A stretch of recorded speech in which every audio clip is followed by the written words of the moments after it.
Hi guys, welcome back to A Page in the Chapter, or welcome if you are new here. My name is Paige. I like to read all the books and then talk about them here on this channel with you guys. And today we are doing my June wrap up.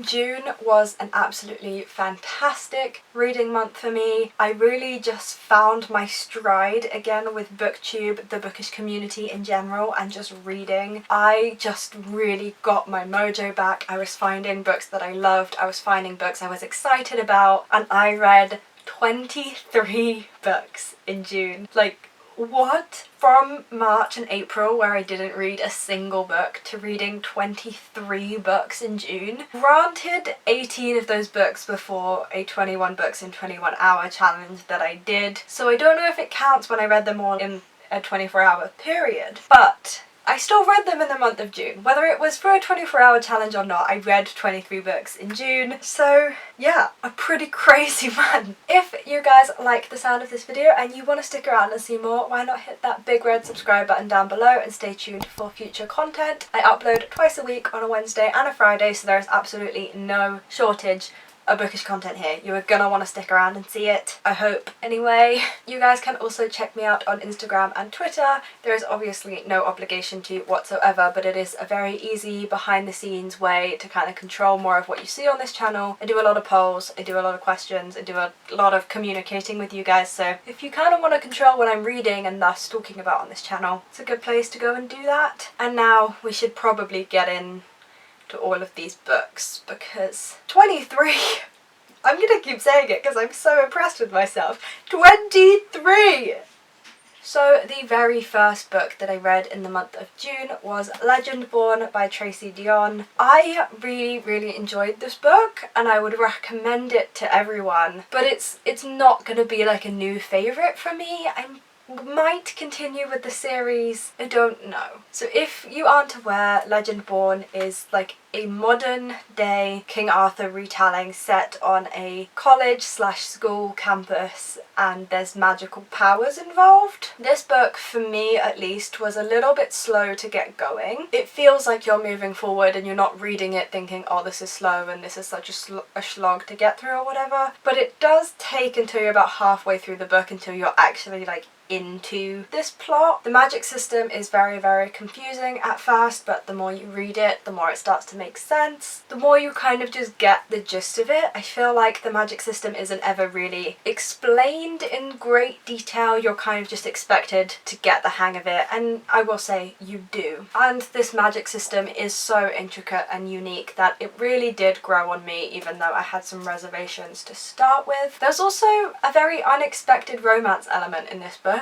I know it's a YA fantasy, but for some reason I just didn't think there was going to be a romance element, and there was, and I actually really enjoyed it, though I do think this is going to become a love triangle, which we all know I detest, so maybe I won't pick up the next one and I'll just let this one stand by itself. My only real criticism of this book, other than the fact that just something about it didn't connect with me, I thought it was an absolutely like great book. There was nothing wrong with it. I just personally didn't get excited about it. There was just some disconnect between me and this book, but that is not the book's fault. So the only thing I really have to critique about this book is that our main character is like a school student and she goes to this school to learn, but then as soon as all the fantasy stuff starts happening, there is literally like no mention of her having to go to school or do classes at all. And like the timing in this book is a little odd. Like I have no idea if this book took place over like a couple of days or a series of months. I don't particularly like books where you situate a character at school and then school is never ever mentioned again for the rest of the book, and they basically just get to do whatever they want as if they don't have school. So that kind of rubbed me up the wrong way a little bit, but I can forgive it. It wasn't the worst offender of this issue, so I can get over it. So after finishing Legendborn, I then did my 21 books in 21 hours in honour of my 21st birthday video. If you guys want to see the reviews or the experience of me reading all of those books, you are more than welcome to go and check out that video. However, I won't be talking about all of the books that I read for that. in this video. It would just be too long and too repetitive for those of you who have already seen that video. So I'm just going to talk about the 3 main highlights from that video, my 3 favourite books that I read for that video. So the first one, if you've seen that video, I'm sure you already know exactly what book this is going to be, and that is Heartstopper Volume 4. You can visibly see how much I enjoyed reading this book in that video. There was squealing, there was slamming of the book, there was uncontained excitement. Like, I just fell so head over heels in love with this book. It is my favourite one so far. I really think Alice Oseman like stepped up a tier with this Heartstopper book. Hopefully we continue on this trajectory because I loved it so much. My absolute favourite thing about this book is that Alice Oseman really delved into this idea that love isn't gonna fix your mental health problems. There have been discussions of mental health in all of the previous Heartstopper books up until now, and they really kind of come to a head in this. I enjoyed that Alice Oseman took the plot that she had been building and used it to share a message with the young adults that this is aimed at, that you can still have mental health issues and be in a relationship. You don't need to feel like a relationship is gonna fix everything, but you also don't need to feel like you can't be in a relationship just because you have mental health problems. When every single YA book that I've ever read is like kind of portrays this image that you get into a relationship and suddenly you're all fixed, and that is such a toxic message to send out, and it is just not true. And I really appreciate that Alice Oseman took the time to really like contradict that message and show what being in a relationship is really like, and it's really just about offering the support that you can, but you cannot fix someone, and ultimately they have to make that decision to just go and get help. And I really enjoyed the message. I mean, I didn't enjoy it because it was very sad to read, but I thought it was a very important thing that Alice Oseman did, and I thought she handled it in a very Alice Oseman way, and it was great. The next favourite for me was Breakfast at Tiffany's by Truman Capote. I'll put a warning on this book that this book is a little bit a product of its time. It does use some derogatory language that would just not stand today, but if you can get past that, the story itself is really fun, really short, and Holly Golightly is just such an enticing character. The narrator and all of the other characters are quite bland. There's not much point to them being in the story, but I just loved Holly Golightly so much, and Truman Capote himself has even said that Holly Golightly is his favourite character he's ever written. She's just so complex and interesting, and I feel so much for her story. This is also just a major nostalgia read for me. I love Audrey Hepburn and her portrayal of Holly Golightly in Breakfast at Tiffany's. Grew up watching that, so to go back and read the book was just very nostalgic, and I loved every second of it. And then the final favourite from that video is another graphic novel that I have spoken about before on this channel because I loved it that much, and that is Laura Dean Keeps Breaking Up With Me. This is a sapphic contemporary graphic novel about our main character Freddie, and Laura Dean keeps breaking up with her, and this graphic novel is a very coming of age Freddie learning to deal with a breakup and learning that she deserves more than this very toxic on and off situation that is completely managed by Laura Dean. And she does this through meeting new people, making new connections, and through writing these emails to an advice column. Through these emails she's kind of starting to understand her own thoughts and her own situation a little better, and it was such a good book. It was so fun to read. I loved the story. I'm really sad that it is a standalone and there will be no more, but it was even just beautiful to look at. Like, it's all black and white and pink and just absolutely stunning. I will be giving this so many rereads because this story just brings me so much joy. It was a true gem from that video. And so after that video I gave myself a little bit of a break because I read a lot, and then I became a little bit stuck because my entire TBR cart was at university still, other than the books that I had brought back to read in that 21 in 21 video, and I'd already read those. So I didn't really know what to read next, and then I found this book on my shelves. I'd been putting it off because it had such an awful cover, and then I decided to give it a go anyway, and that is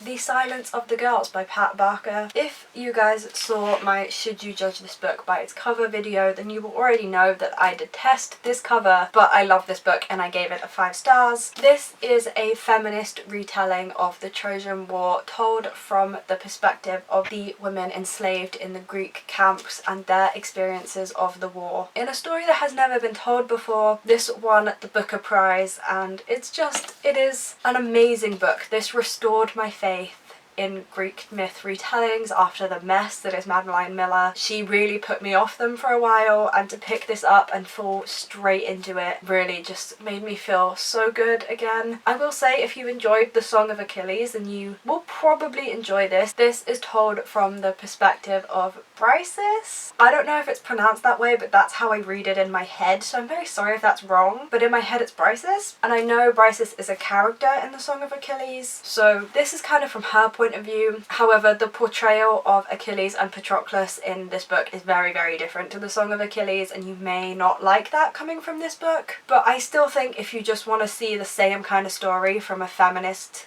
perspective, then this is the book for that. It was absolutely incredible. I don't have particularly intelligent thoughts about this book. It was just one of those books where I couldn't put my finger on it, but something about it was just enjoyable, and something about it just really worked for me. I'm very sorry that I can't explain why this was a 5-star read. It just felt like it. I just really, really, really fell into this story. I'm so sorry.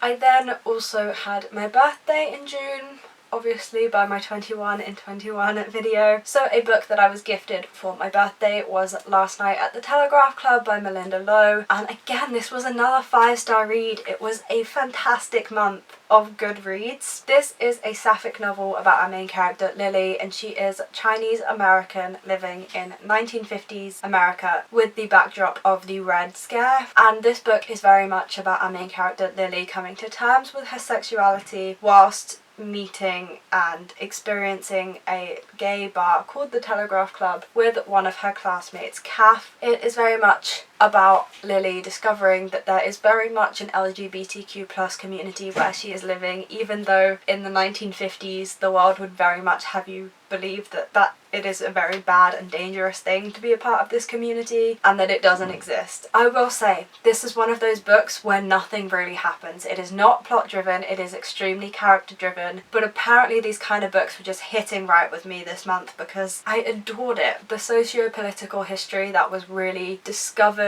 and included in this book was so rich and so interesting, and if you read the author's note, then you will really see the amount of research that Malinda Lo put into this book. She used all completely accurate 1950s terms for things, even if they aren't politically correct now or they're very offensive now. She mentions that she really wanted this book to be accurate to the time, and all of the terms were accurate. What I also really loved is that Malinda Lo preserved the cultural integrity of this book by writing in actual Mandarin characters when she was writing in Mandarin. So you'll be reading the book, and then when Lily is talking to one of her family members, there will be Chinese characters and Chinese letters that just look absolutely beautiful on the page, and then the translations are down in the footnotes. It also really reflected this American Chinese cross-cultural world that our main character is living in, and you really get to kind of understand a tiny piece of that yourself, and I just thought it was so beautifully handled. My only tiny criticism of this book is that I preferred the ending pre-epilogue,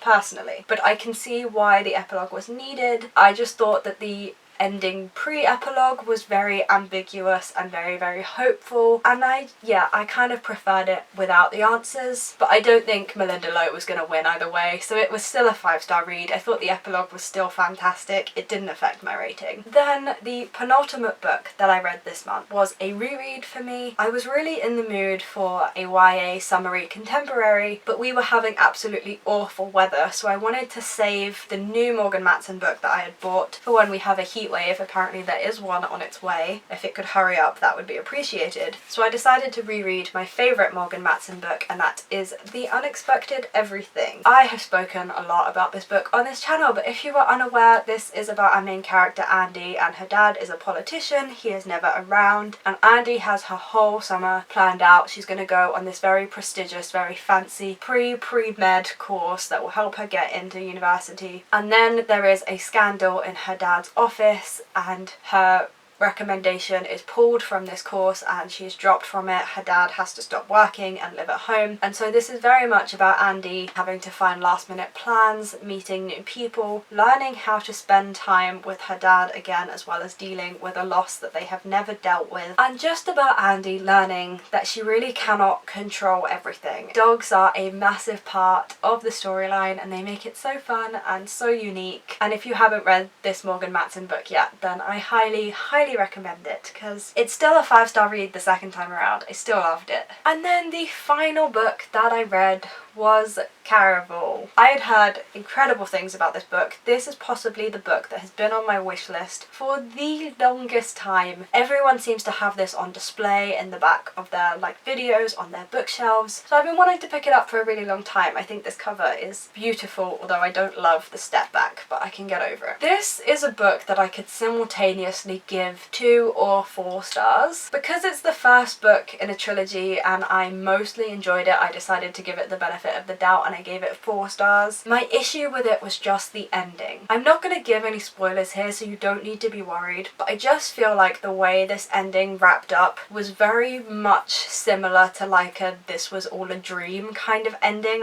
It was a massive letdown. There's no stakes in this book now. Anytime Garber does any kind of plot twist in the books in the future, they're not going to hit the same, because I feel like she took out all of the stakes at the ending of this book. So I don't love that. That really kind of disappointed me a little bit. But up until that point, I was really loving this book. I read it in a day. I read this whole book in one day because it just really pulled me in. I loved that as the reader, you are just as confused as our main character, who is experiencing Caraval, which is kind of like one big magical circus game show, and whoever wins this game gets a wish, and basically because this game is magical, it can play tricks on you. You have no idea really if what you're seeing is the truth, and even right until the last page you have no idea who to trust, you have no idea who to believe, you have no idea what's real and what isn't real, just like our main character who is experiencing it. And I thought that was a really clever and unique way to experience a book, and it was that experience that kind of saved the rating for me, and which is why I gave it a 4 stars rather than a 2. I'm intrigued to see where the rest of the series goes, and hopefully I prefer the rest of the series just because this ending was really not the one. And so yeah, these are some of the 23 books that I read in the month of June. I just feel like it would be very boring for you guys if I really went through every single book that I read in the month of June when I already have a vlog of me reading most of them. So I just did the books that I read not for that challenge and then the highlights for that challenge, and I hope that that's okay and that makes sense. As I said, it was a fantastic month for me. Not only did I read a huge amount of books, but so many of them were a 4 or a 5 stars. I really enjoyed my reading this month, and I'm hoping to carry that through to July. I have a lot of books that I'm excited to delve into, so it's looking like summer is going to be a good opportunity for me to get back on track with my reading. Let me know your thoughts on these books down in the comment section. I would love to know what you think, whether you agree with me or disagree with me on these books. That is why I'm on this platform. I just want to have a chat about books. If you're interested, then I definitely am too. Thank you guys very much for watching this video, especially if you made it this far. If you did make it this far, why not hit that big red subscribe button down below? As I've said, absolutely no shortage of bookish content here, and I'm still excited about the videos that I have coming up. I placed a book order for a themed vlog that I have coming that I'm really excited about. So now that I've left uni, I'm very excited about the content that I now have the time to produce, and I hope that you guys enjoy it too. Thank you guys very much for watching. I hope that you also had a fantastic month of reading, and if you didn't, then I hope that it improves. Have a fantastic reading week. I hope that you don't experience any slumps or any bad books at all, and I will see you on Wednesday for my next video. Bye guys.